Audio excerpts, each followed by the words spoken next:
হাওড়াঘাটত সামাজিক সংগঠনৰ প্ৰশংসনীয় পদক্ষেপ আৰ্তনাদজনক সহায় কৰাত ব্যস্ত কাৰ্বি আংলং জিলাৰ হাওড়াঘাটত নৱগঠিত কেৰম ক্লাবৰ আৰু হিউমেনিটি ষ্টিল এলাইভৰ উদ্যোগত অঞ্চলটোত থকা মানসিকভাৱে সক্ষম লোকসকলক আজি দুপৰীয়া আৰু সন্ধিয়া এসাঁজকৈ অন্নদান কৰে আৰু এই অন্নদান কাৰ্যসূচী আগন্তুক সময়তো প্ৰতি দেওবাৰে আগবঢ়োৱা হ'ব বুলি স্বেচ্ছাসেৱী সংগঠন কেইটাৰ সদস্যসকলে জানিবলৈ দিয়ে। সংগঠন দুটাৰ সদস্যসকলে অঞ্চলটোত ভ্ৰমণ কৰি মানসিকভাৱে সক্ষম লোকসকলক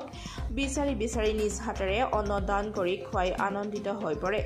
পোনপ্ৰথমবাৰৰ বাবে হাওড়াঘাটত ৰূপায়ণ কৰা এই মহান কাৰ্যসূচী সক্ৰিয়ভাৱে সহযোগিতা আগবঢ়ায় সংগঠন দুটাৰ সমূহ সদস্যই। কাৰ্বি আংলং জিলাৰ উত্তৰ বৰবিলৰ পৰা দীপক দত্তৰ ৰিপৰ্ট, পাব্লিক টিভি অসম।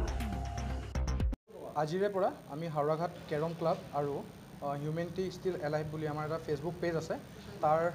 সহযোগত আৰু আমাৰ হাওড়াঘাট থানাৰ ভাৰপ্ৰাপ্ত আৰক্ষী বিষয়া নেত্ৰকমল শইকীয়া ছাৰৰ সহায় সহযোগিতাত আজি আমি এটি অনুষ্ঠানৰ জন্ম দিছোঁ, যি অনুষ্ঠানৰ যোগেদি আমি হাওড়াঘাটত বহুত দিনৰ পৰা দেখি আহিছোঁ আপোনাৰ কিছুমান মানুহ মানসিকভাৱে বিকাৰগ্ৰস্ত বা আপোনাৰ কিছুমান ধৰক ঘৰ বাৰী নথকা মানুহ, তেখেতলোকে কি কৰে দুবেলা দুসাঁজ খাবৰ কাৰণে অনাই বনাই ঘূৰি ফুৰে। গতিকে সেই ক্ষেত্ৰত মানৱীয়তাৰ খাতিৰত হিউমেনিটিৰ খাতিৰত আমি তেখেতলোকক দিনত এসাঁজ আৰু ৰাতি এসাঁজকৈ আমি ভাত দিয়াৰ এটা ব্যৱস্থাৰে এই সংগঠনটি জন্ম দিছোঁ আৰু অনাগত দিনত আমি অকল হাওড়াঘাট বুলিয়ে নহয়, আমাৰ আশে পাশে থকা যিমান গাঁও আছে বা এলেকা আছে সেই এলেকাসমূহতো গৈ পেলাই আমি যদি দেখা পাওঁ যে কোনোবা মানুহ থাকিবৰ বাবে কোনো স্থান নাই বা খাবৰ কাৰণে একো পোৱা নাই, তেখেতলোকক আমি সেই ব্যৱস্থা গ্ৰহণ কৰিম আৰু ৰাইজৰ সহায় সহযোগিতা ইয়াৰ যোগেদি মই বিচাৰিছোঁ চবৰ আগতে।